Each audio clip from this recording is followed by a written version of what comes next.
Numerology நேயர்களுக்கு நர்மதாவின் அன்பான வணக்கம். நம்மளுடைய சேனலில் தொடர்ந்து பல்வேறு விதமான ஃபார்மெட் நியூமராலஜி மற்றும் ஆன்மீகம் சம்பந்தமான தகவல்கள் பார்த்துட்டு இருக்கோம். அந்த வகையில் இன்னைக்கு நம்ம பார்க்க போகிற இந்த ஒரு பதிவில் நேயர்கள் கேட்டிருக்கக்கூடிய பல்வேறு விதமான சந்தேகத்துக்கு தெளிவான பதில் கொடுக்கறதுக்காக நம்ம கூட இன்னைக்கு ஃபார்மெட் நியூமராலஜியினுடைய தந்தை டாக்டர் மகா தன்சேகர் ராஜா அவர்கள் இணைஞ்சிருக்கிறாங்க. வணக்கம் சார். வணக்கம்மா. இப்போ ரீசன்ட் டைமாக வந்து பார்த்திங்க அப்படின்னா நிறைய பேர் கண்களுக்கு வந்து பாம்பு தென்படுது அப்படின்ற மாதிரி நிறைய பேர் சொல்கிறாங்க சார். நம்ம நிறைய நியூஸ்கள்லேயும் பார்க்குறோம். என்னென்னா இப்போ வந்து சைனாவில் ஒரு ஃப்ளட் வந்தப்போ வந்து அந்த பார்க்கில் இருந்து நிறைய பாம்புகள் வந்து தண்ணியில் மிதந்து வந்ததை நம்ம பார்க்குறோம்.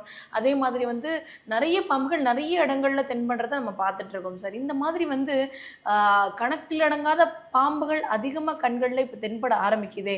இதுக்கு வந்து ஒரு சயின்டிஃபிக் ரீதியாக ஒரு காரணம் பார்த்தோம்னா பூமி ரொம்ப சூடாகுது, அந்த சூடு தாங்க முடியாமல் ஒளிஞ்சிருக்கிற பாம்புகள்லாம் தண்ணீர் தேடியோ இல்லை குளிர்மையான இடங்களை தேடியோ வருது, அதனால நம்ம பார்க்குறோம் அப்படின்ற மாதிரியான காரணங்கள் இருந்தால் கூட நீங்கள் எல்லா விஷயங்களையுமே வந்து வேறு ஒரு கோணங்களில் விஞ்ஞானபூர்வமான கோணங்களில் அணுகக்கூடிய ஒருத்தர் சார். ஸோ இதுக்கான காரணம் என்ன அப்படின்றதுக்கான ரீசன் உங்ககிட்ட இருக்கா சார்?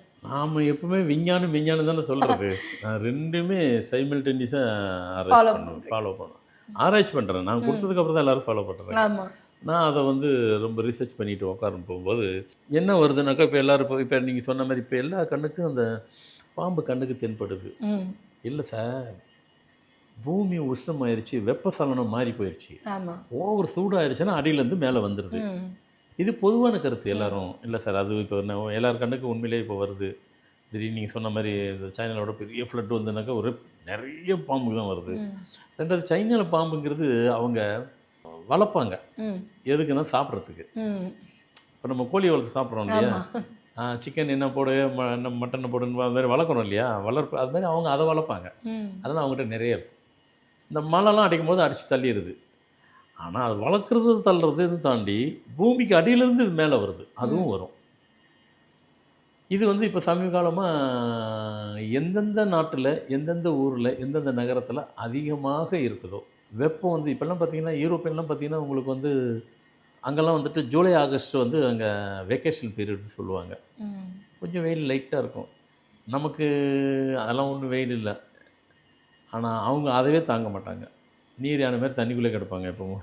அந்த வெயில் நமக்கு அடிக்கிற மாதிரிலாம் இல்லை, நம்மளில் பாதி கூட இருக்காது தாங்க. ஏன்னா எந்த நேரமும் குளிரில் இருந்து பழகிட்டாங்க. அந்த மாதிரி வெப்பசலனம் உள்ளேருந்து வந்துடுமா அப்படின்னு பார்த்தாக்கா எங்கெங்கெல்லாம் வருது அங்கே வருதுன்னு நான் சொல்லலை. வந்தால் கண்ணுக்கு தென்படுது. அடிக்கடிக்கு யார் கண்ணுக்கு ஒருத்தருக்கு தென்பட்டால் அது விடுங்க, அது ஒரு வரம் போகும்.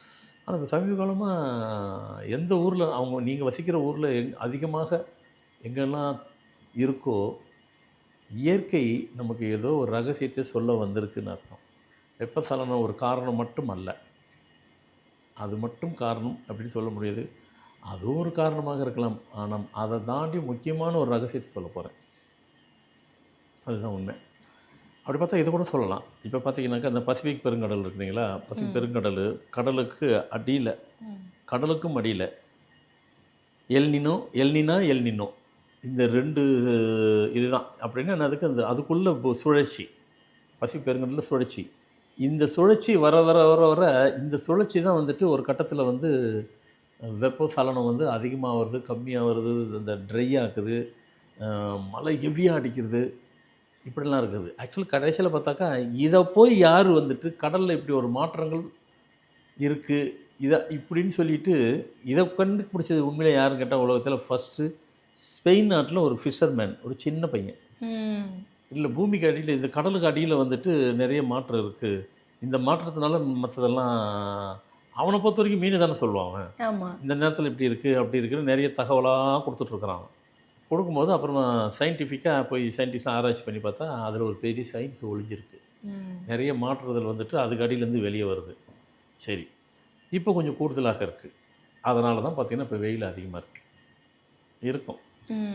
போன வருஷம் நான் சொன்னேன் செப்டம்பர் வரைக்கும் இருக்கும்னு. ஏன்னா அக்னி நட்சத்திரங்கிறது மே மாதத்தில் வந்துட்டு ஒரே மாதத்தில் போவோம். முன்னேல் பின்னேலும்பாங்க, 21 நாள் இருக்கும். அதான் அர்த்தம் அதுக்கு. இந்த வருஷம் அக்டோபர் வரைக்கும் இருக்கும். அக்டோபர் வரைக்குமே சார்? இதை நான் எப்போது சொல்லிட்டேன். சரி சும்மா சொல்லக்கூடாது, ஏன்டா நம்ம சொல்கிறதுனால தான் வேறு வேலை வந்துருச்சோன்னு எனக்குள்ள ஒரு கில்ட்டி, சொல்லக்கூடாதுன்னு. இப்போ சப்ஜெக்டுனால எனக்கு வேறு வழி இல்லை, அதை தாண்டி வந்துட்டோம். ஏன்னா ஜூலை நெருக்கிட்டோம், இப்பவும் இருக்குது. அதனால் இன்னும் 2 மாதம் இருக்க தான் போகுது. அக்டோபர் வரைக்கும் இருக்கும் இந்த வெயில். மே மாதம் தாங்க இருக்கும். அப்போ அதுதான் அக்னி நட்சத்திரம். எங்கே அக்னி அக்னியை பைபாஸ் பண்ணிட்டு போயிடுச்சு, ஓவர்டேக் பண்ணிடுச்சுங்கிற மாதிரி போகுது. இதனுடைய வெளிப்பாடு என்ன? ஏன் இந்த மாதிரி பாம்புகள்லாம் வெளியே வருது, கண்ணுக்கு தென்படுது, பூமிகளிலிருந்து வருது? வெப்பசலனன்றதையும் தாண்டி வேறு ஏதோ ஒரு தகவல் ரகசியத்தை சொல்ல வருது. அந்த ரகசியம் என்ன அப்படின்னாக்கா, உலகத்தில் வந்துட்டு நீர் பகுதி ஆக்சுவல் வந்து இயற்கை என்னென்னாக்கா 3 1 பங்கு தான் இருக்கணும். 1/3 வந்து நீர் இருக்கணும், நீர் சூழ்ந்துருக்கும் உலகத்தை. இந்த 1/3 போய் நம்ம 1/4 மாற்றிட்டோம், 4 ஒரு இதாக மாற்றிட்டோம், 3 4 ஆக்கிட்டோம். இப்போ இந்த 4 வந்துட்டு திருப்பி 3 ஆக்க போகுது. புரியுதுல்ல நான் சொல்கிறது? புரியுது சார். 3 ஆக்க போகுது. அப்படி ஆக்க போகும்பொழுது என்னன்னு கேட்டாக்கா, திருப்பி நீர் வந்துட்டு உள்ளே சூழ போகுது. அப்படின்னாக்கா கடலை ஒட்டி எங்கெங்கெல்லாம் இருக்கும் நகரம். இப்போ நான் சென்னையிலேருந்து பேசுகிறேன். சென்னையிலேருந்து 10 12 என் கணக்குக்கு 12, அதுலேருந்து 25 கிலோமீட்டர் கூட வரலாம். 10லேருந்து 12 கன்ஃபார்ம்டு கிலோமீட்டர், 25 கூட இருக்கலாம். ஏன்னா சில இதில் நம்ம வந்து எதையுமே வந்துட்டு 100% அப்படியே சொல்ல முடியாது. முன்ன பின்ன முறை இருக்க தான் செய்யும். அது கரெக்டாக 10லேருந்து 12 கிலோமீட்டர் வரைக்கும் கடல் வந்து வெளியே வந்துடும். அது வரைக்கும் கடலாக மாறும், கடல் தண்ணி அதுவாக இருக்கும். அப்படியே வந்துட்டு ஒரு கட்டத்தில் 25 கிலோமீட்டர் வரைக்கும். இப்போ கடலூர்ன்றது ராமலிங்க அடிகளார் சுவாமி என்ன சொன்னார்? கடலூர்னு இருக்கு இல்லையா, இப்போ கடலூர் ஊர், கடல் ஊர் அப்படின்னு சொல்லி அவர் அப்போவே சொல்லியிருக்கிறாரு. கடலூர் ஒரு கட்டத்தில் வந்துட்டு கடலில் வந்து அந்த ஊரே வந்து கடல் ஆயிரும். கடல் ஊர், கடல், அந்த கடலூர், அந்த ஊரே கடலாயிரும் அப்படின்னு அப்போவே சொல்லியிருக்கிறாரு.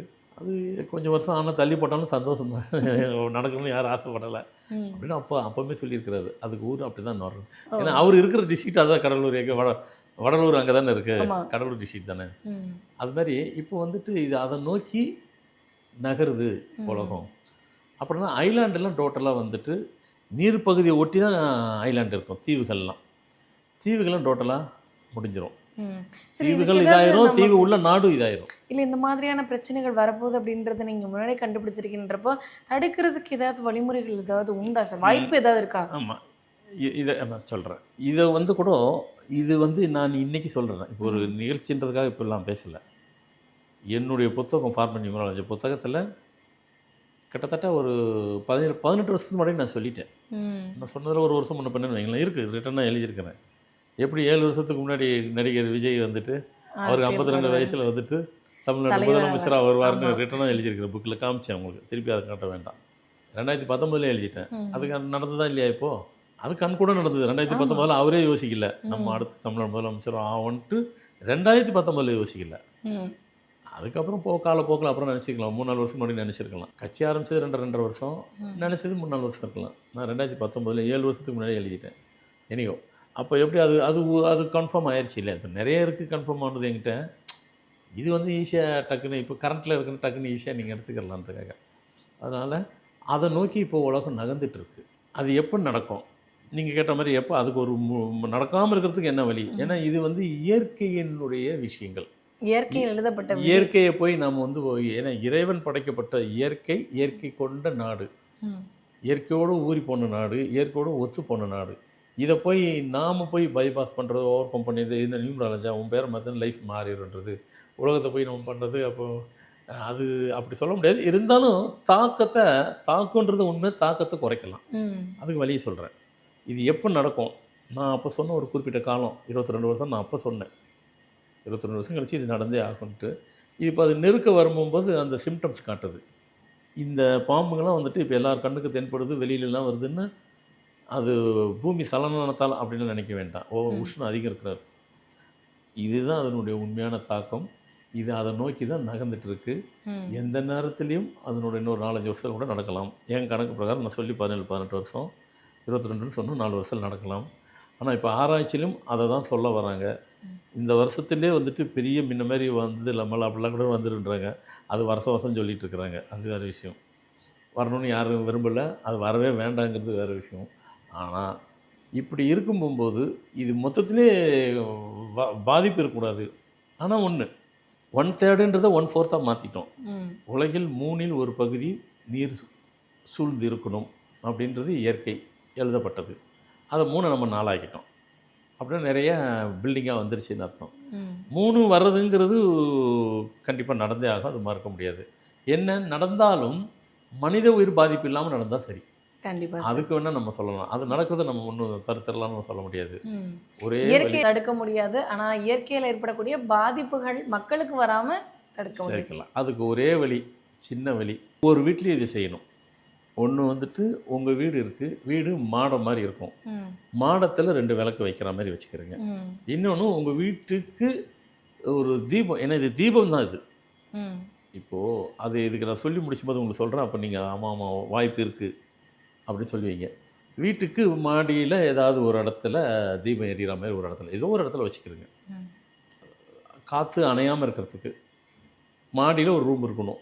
உங்கள் வீட்டில் ஒரு இடத்துல வீட்டுக்குள்ளே உள்ளே வச்சிங்கன்னா அதுக்கு அப்படி நீங்கள் எல்லோரும் சொல்லி காமெடி பண்ணிடாதீங்க.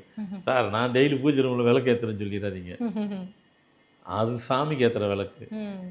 இது இங்கே வைக்கணும். ஏன் இது தீபம் அது நடக்கிறதுக்கு தீபத்தை ஏற்றினா சரியாயிருமா ம். அப்படின்னு நீங்கள் கேட்டிங்கனாக்கா, ஐலாண்டு இருக்குது, ம். தீவுன்னு சொல்கிறோம். அதுக்கு கரெக்டான தமிழாக்கு என்ன தெரியுமா? தீபகற்பம்னு சொல்லுவோம். ஆமா. தீவு தீபகற்பம். அப்படிதான் சொல்லுவோம். தீபம் படிச்சிருக்கோம் நம்ம சோஷியல்ல படிக்கும்போது. படிக்கணும் இல்லையா? தீபம் கற்பம், தீபகற்பம். தீபன் வந்துருச்சிங்களா, அந்த தீபத்தை தான் உங்கள் வீட்டில் ஏற்றணும். பதில் வந்துருச்சுல்ல. அப்போ இதுக்கு அதுக்கு ஒரு கனெக்டிவிட்டி இருக்குல்ல. ஆமாம்ல, கொஞ்சம் நம்புறா போல தான் இருக்குது, நம்பி தான் ஆகணும். நாங்கள் செஞ்சிடுறோம், செய்யுங்க. வீட்டில் மாடத்தில் 2 விளக்கு, மாடியில் ஒரு விளக்கு. ஸோ மாடியிலனாக்கா அதை பூஜை ரூம் இல்லை, அது பூஜை ரூம் வைக்கிறது விட்டுருங்க. அதை தாண்டி ஒரே ஒரு விளக்கு. மாடியில் எங்களுக்கு வீட்டில் ஒரு ரூம் நாங்கள் வச்சுருப்போங்க. தீபத்தை ஏற்றி வச்சுருங்க. இது 2த்தையும் செய்யுங்க. எல்லாரும் வீடு செய்யணும். இது உலகம் ஃபுல்லாக செய்யணும். பாதிப்பு 3இல் ஒரு பகுதி 4 ஆயிடுச்சு, 4 திருப்பி 3 ஆகும். மனித உயிர் சேதாரம் இல்லாமல் இருப்பதற்கு இப்படி செய்தால் கண்டிப்பாக சேதாரம் இல்லாமல் காப்பாற்றப்படலாம். தீபகற்பத்துக்கு தீபத்தை ஏற்றுங்கள், சாத்தியம் உண்டு. நடப்பது நல்லவையாக நடக்கட்டும்னு எல்லோரும் நினைப்போம். ஸோ கண்டிப்பாக எல்லாத்துக்கும் இது ஒரு முன்னெச்சரிக்கையாக முன்கூட்டியே சொல்லப்பட்டுள்ளன. நான் அப்போ சொன்னது காலப்போக்கில் அதில் நான் சொல்லும்போது யாரும் சொல்லலை. அதுக்கப்புறம் பார்த்திங்கன்னா நிறைய சயின்டிஸ்ட் நிறைய பேர் ஆராய்ச்சி பண்ணி இப்போ ஒரு 7-8 வருஷமாக எல்லோரும் இப்போ சொல்ல ஆரம்பிச்சிட்டாங்க. கடல் வெளியே வந்துடுவதெல்லாம் அதெல்லாம் உண்மை தான். அது மாற்று கருத்து இல்லை அது. ஸோ அதனால் அதெல்லாம் இயற்கையோடு உள்ள சில விஷயங்கள் நடக்க தான் போகும்.